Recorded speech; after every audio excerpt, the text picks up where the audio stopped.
you? How are you? Doing fantastic. Thank you for doing this. Oh, happy to do it. You ready to go?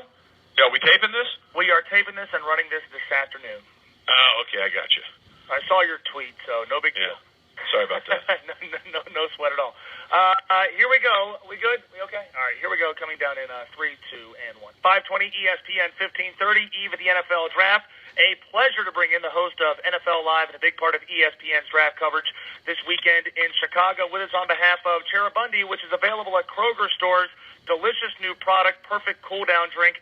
Trey Wingo joins us. Trey, how are you?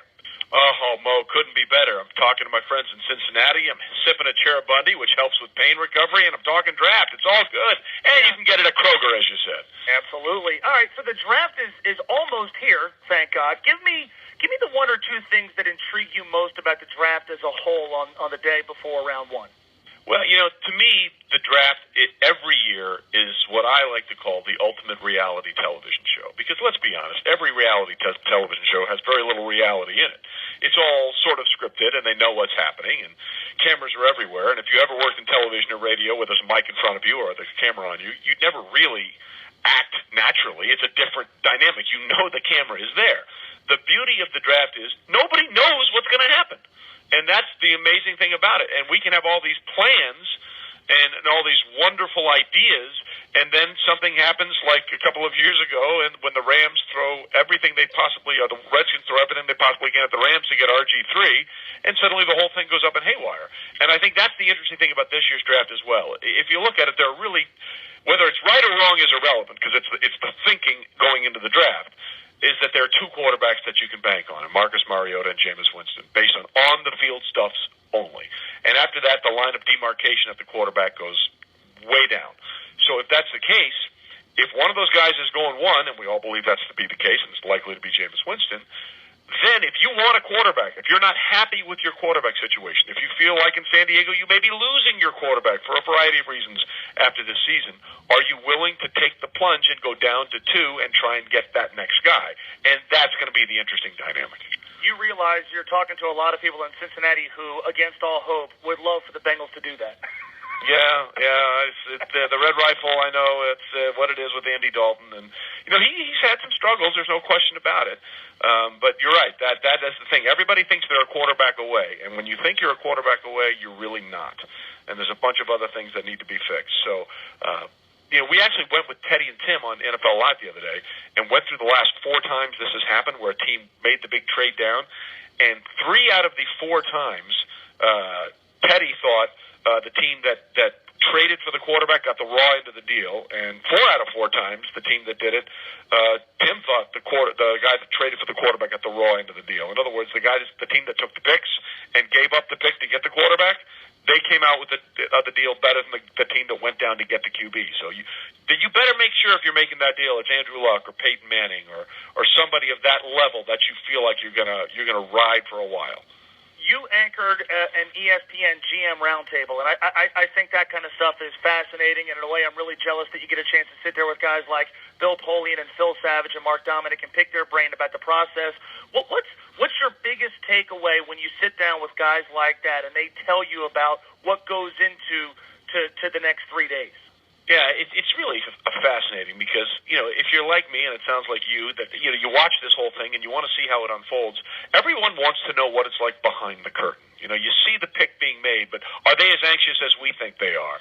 Do things really happen at the last second? Is Draft Day the movie real? All these kind of things. And it's really fun to get their insights. And one of the neat things we talked about was their most worried on-the-clock moment. And, Phil Savage talked about in 2007, Joe Thomas, I think, was the 3rd pick in the draft. They were locked in on him, and he wasn't at the draft. He went out fishing with his dad. And in 2007, they were worried, will there be cell phone coverage out on the water with Joe Thomas? Will they be able to get to him? And can they, once they get to him, they're going to need to get him back and get him there in Cleveland for the obligatory introductory press conference and interview. And they had to help the Coast Guard wrangle them to go find this boat to bring Joe and his dad in and get that done.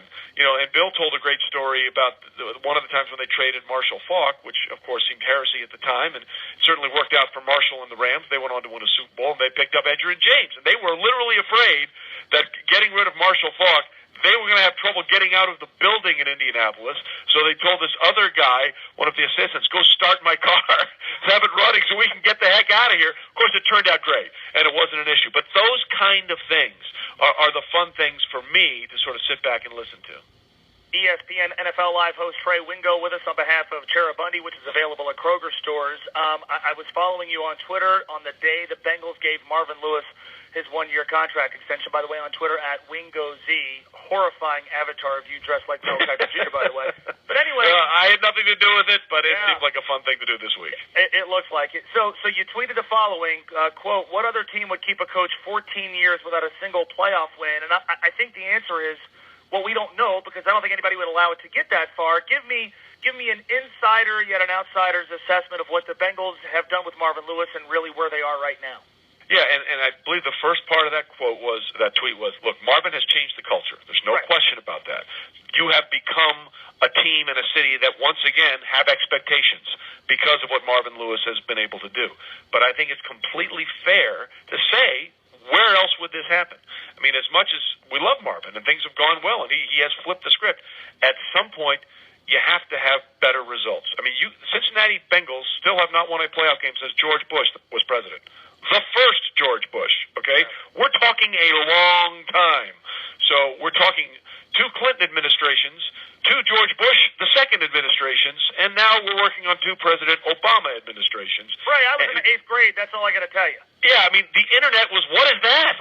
The last time. Cell phones came in big bags with cords, you know? I mean, iPod, what the heck? We still played cassette tapes the last time the Bengals won a playoff game. So, look, it is great, but at some point, you have to say we need to start thinking higher.